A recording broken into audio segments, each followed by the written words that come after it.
ओम श्री परमात्मने नमः। आत्मौपयेन सर्वत्र समं पश्यति यः अर्जुनः सुखं वा यदि वा दुःखं सह योगी परमः मतः। आत्म यानी अपनी, औपमेयन यानी तुलना से, सर्वत्र सभी जगह, समम समान रूप से, पश्यति देखता है, यह जो अर्जुन, हे अर्जुन, सुखम सुख वा अथवा यदि वा अथवा दुखम दुख सह वह योगी यानी योगी परमः परम पूर्ण मतः माना जाता है। हे अर्जुन, वह पूर्ण योगी है जो अपनी तुलना से समस्त प्राणियों की उनके सुखों तथा दुखों में वास्तविक समानता का दर्शन करता है। कृष्ण भावना भावित व्यक्ति पूर्ण योगी होता है। वो अपने व्यक्तिगत अनुभव से प्रत्येक प्राणी के सुख तथा दुख से अवगत होता है। जीव के दुख का कारण ईश्वर से अपने संबंध का विस्मरण होना है। सुख का कारण कृष्ण को मनुष्य के समस्त कार्यों का परम भोक्ता, समस्त भूमि तथा लोगों का स्वामी एवं समस्त जीवों का परम हितैषी मित्र समझना है। पूर्ण योगी यह जानता है कि भौतिक प्रकृति के गुणों से प्रभावित बद्ध जीव कृष्ण से अपने संबंध को भूल जाने के कारण 3 प्रकार के भौतिक तापों यानी दुखों का भोगता है। और चूंकि कृष्ण भावना भावित व्यक्ति सुखी होता है, इसलिए वो कृष्ण ज्ञान को सर्वत्र वितरित कर देना चाहता है। चूंकि पूर्ण योगी कृष्ण भावना भावित बनने के महत्व को घोषित करता चलता है, अतः वो विश्व का सर्वश्रेष्ठ उपकारी एवं भगवान का प्रियतम सेवक है। न च तस्मान मनुष्येषु कश्चिन में प्रियकृतम।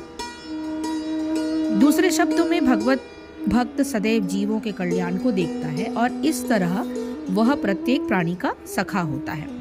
वह सर्वश्रेष्ठ योगी है क्योंकि वो स्वांत सुखाय सिद्धि नहीं चाहता, अपितु अन्यों के लिए भी चाहता है। वो अपने मित्र जीवों से द्वेष नहीं करता, यदि है वो अंतर जो एक भगवत भक्त तथा आत्मोन्नति में रुचि रखने वाले योगी में होता है।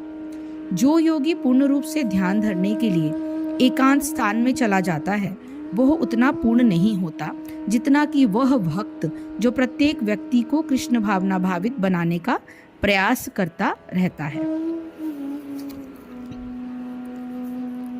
तो इस श्लोक में भगवान ये बताते हैं कि हे अर्जुन, जो योगी अपनी सादृश्यता से सबको समान देखता है और सुख तथा दुख को भी सब में सम देखता है, वो योगी परम श्रेष्ठ माना गया है। सांख्य योगी की समदृष्टि क्या है?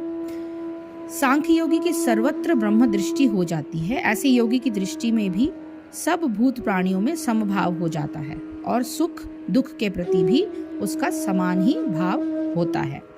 यदि वो किसी का दुख देखता है तो उसके मन में ऐसी करुणा उत्पन्न होती है जैसे वो दुख स्वयं उसी पर पड़ा हो। उस दुख का निवारण किए बिना उसे चैन नहीं पड़ता।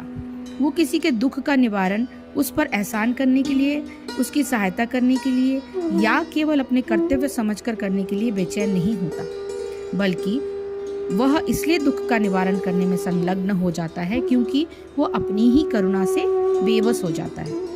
जब तक दूसरों के दुख का निवारण न कर ले, उसके मन को चैन नहीं पड़ता। इस प्रकार मन को स्थिर करने के महत्व को कई श्लोकों में बताया गया है, परंतु चाहे कितनी भी कोई भी कारण से हो, मन को सभी अत्यंत चंचल मानते हैं। इसलिए आगे के श्लोक में अर्जुन भगवान श्री कृष्ण से सवाल पूछते हैं। अर्जुन वाच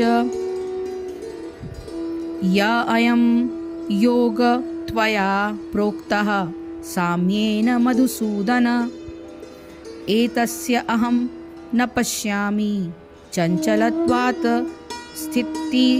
स्थिराम। अर्जुनवाच, अर्जुन ने कहा, यह अयम, यह पद्धति, योगः योग, त्वया तुम्हारे द्वारा, प्रोक्तः कही गई, साम्येन सामान्यता, मधुसूदन हे मधु असुर के संहर्ता, एतस्य इसकी, अहम मैं, न यानी नहीं, पश्यामि देखता हूँ, चंचलत्वात् चंचल होने के कारण, स्थिति को, स्थिराम स्थायी। अर्जुन ने कहा, हे मधुसूदन, आपने जिस योग पद्धति का संक्षेप में वर्णन किया है वो मेरे लिए अव्यवहारिक तथा असहनीय है, क्योंकि मन चंचल तथा अस्थिर है।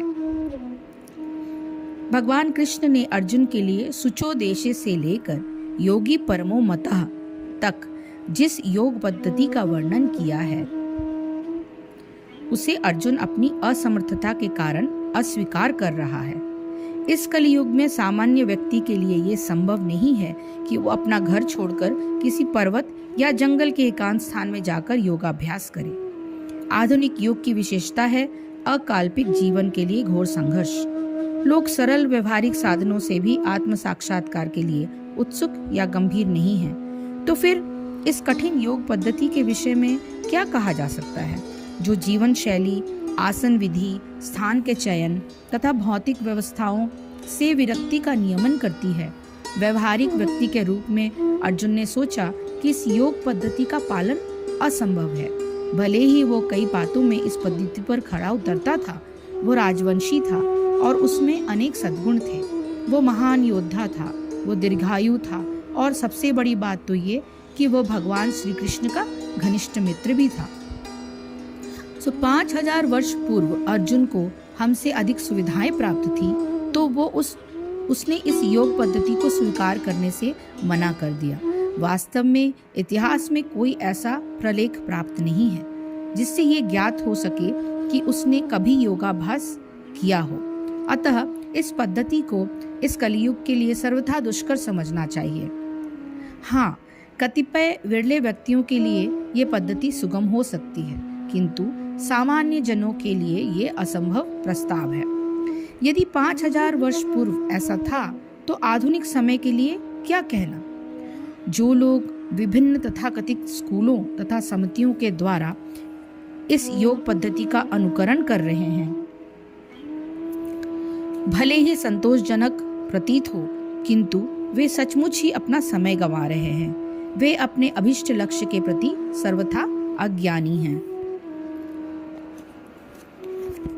इस श्लोक को थोड़ा सा और सरल शब्दों में अर्जुन ने कहा कि हे मधुसूदन, जो ये ध्यान योग आपने समत्व भाव से कहा है, इसकी मैं मन के चंचल होने से बहुत काल तक ठहरने वाली स्थिति नहीं देखता हूँ। तो वो कृष्ण के इस संवाद से